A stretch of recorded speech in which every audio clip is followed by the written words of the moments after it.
Kembali bersama saya Uli Fauzia. Pada segmen ketiga dari modul proses dan produk perencanaan, kita akan membahas mengenai karakteristik perkembangan wilayah.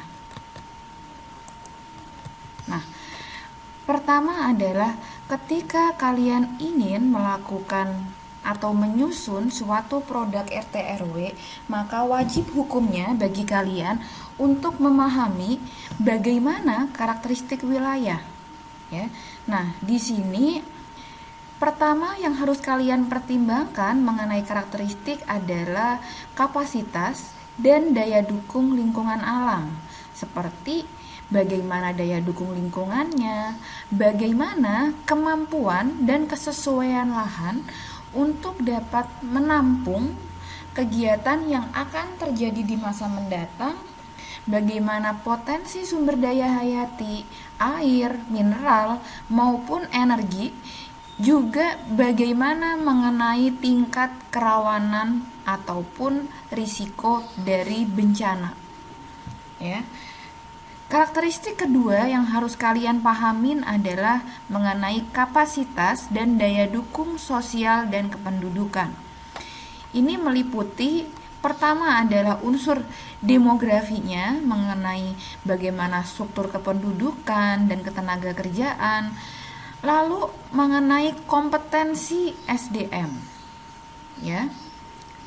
Apakah sumber daya manusia yang ada di suatu wilayah ini telah sesuai atau telah mampu untuk masuk ke dalam pasar tenaga kerja lokal maupun regional ataupun nasional. Lalu juga terkait dengan kepaduan sosial, seperti bagaimana struktur di antara masyarakat, apakah terjadi stratifikasi sosial, bagaimana mengenai modal sosial, kelembagaan, apakah ada konflik dan kerjasama di antara masyarakat yang berpeluang untuk menghambat pembangunan. Dan yang terakhir adalah mengenai produk-produk budaya yang ada di wilayah tersebut. Karakteristik ketiga yang harus kalian pahamin mengenai kondisi ekonominya, mengenai sektor ekonomi andalan ataupun sentra produksi sektor andalan.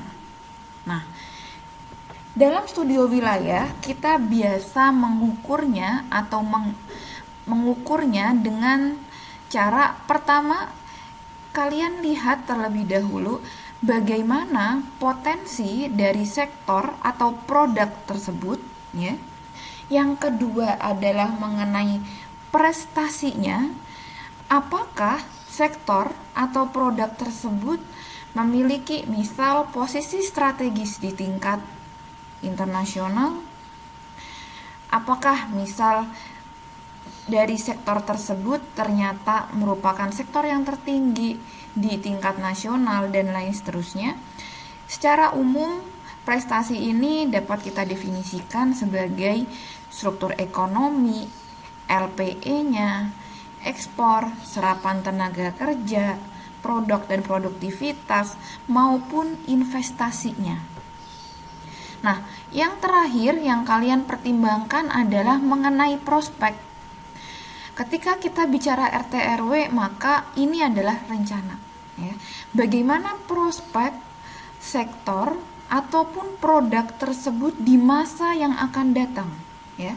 Bagaimana daya saingnya, bagaimana peluang pasarnya, apakah dia memiliki kompetitor, lalu bagaimana peluang investasinya, lalu apakah kebijakan yang ada telah mampu memayungi dari sektor atau produk tersebut, atau justru diperlukan penyusunan kebijakan lainnya.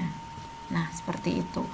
Untuk karakteristik keempat, kita akan membahas mengenai kapasitas dan daya dukung sarana dan prasarana.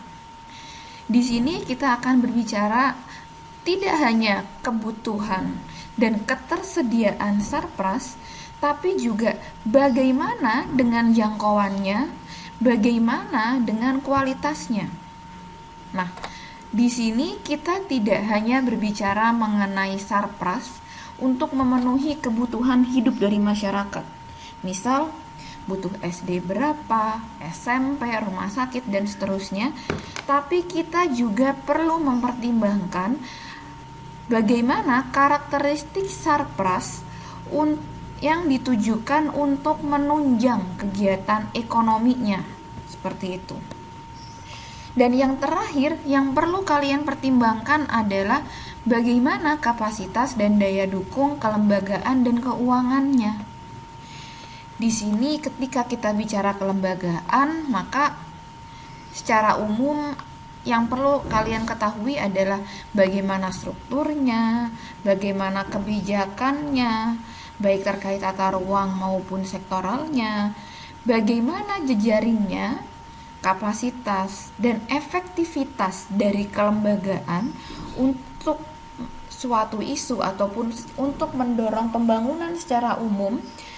Lalu ketika kita bicara pembiayaan daerah, maka kita berbicara pertama bagaimana kapasitas fiskalnya, lalu juga bagaimana alternatif pembiayaan daerah, karena semua rencana yang kalian susun ini pasti akan membutuhkan biaya untuk mengimplementasikannya. Sementara kita ketahui pembiayaan melalui APBD maupun APBN ini terbatas. Nah, dalam part ini kalian akan menganalisis bagaimana alternatif pembiayaannya, seperti itu. Nah, yang paling penting di sini adalah dalam melakukan identifikasi karakteristik wilayah dalam suatu kabupaten, ya, kita perlu mempertimbangkan bagaimana kondisi dan fungsi eksternal, hal-hal yang ditetapkan oleh pemerintah yang lebih tinggi, provinsi maupun nasional, yang berpengaruh terhadap wilayah perencanaan ataupun fungsi-fungsi lainnya di lingkungan eksternal tapi berpengaruh pada wilayah perencanaan. Lalu kalian juga harus mempertimbangkan kondisi existing, ya, serta bagaimana kecenderungan pembangunan terjadi di masa mendatang. Ini akan kita lakukan di dalam wilayah internalnya, seperti itu. Pertama adalah tadi saya sudah menyinggung mengenai analisis untuk lingkup eksternal. Nah, pertama kalian bisa melakukannya dari sisi fisik, ekonomi, sosial kependudukan maupun sarprasnya.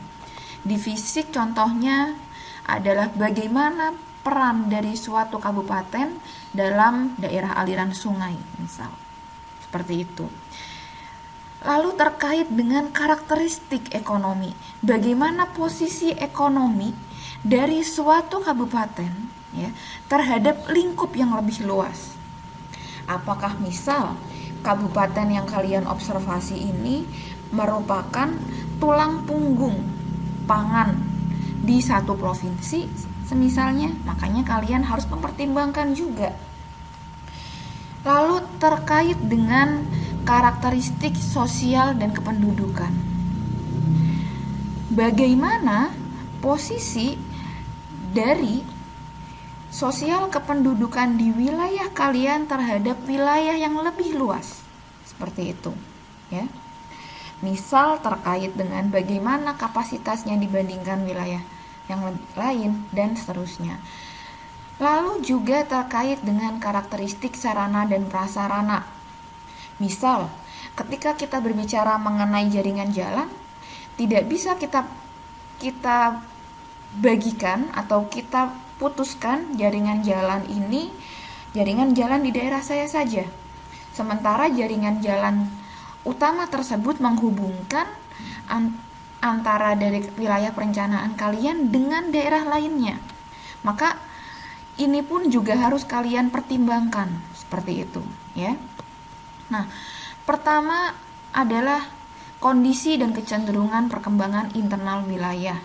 Di sini sudah dibahas sebelumnya mengenai bagaimana kalian melakukan analisis untuk mendukung kapasitas dan daya dukung lingkungan alam. Jadi dengan karakteristik data fisik, SDA, dan lingkungan pemanfaatan ruang, kalian akan mendapatkan hasil yang seperti itu. Lalu, bagaimana apabila saya ingin mengamati mengenai sektor ekonomi andalan maupun sentra produksinya?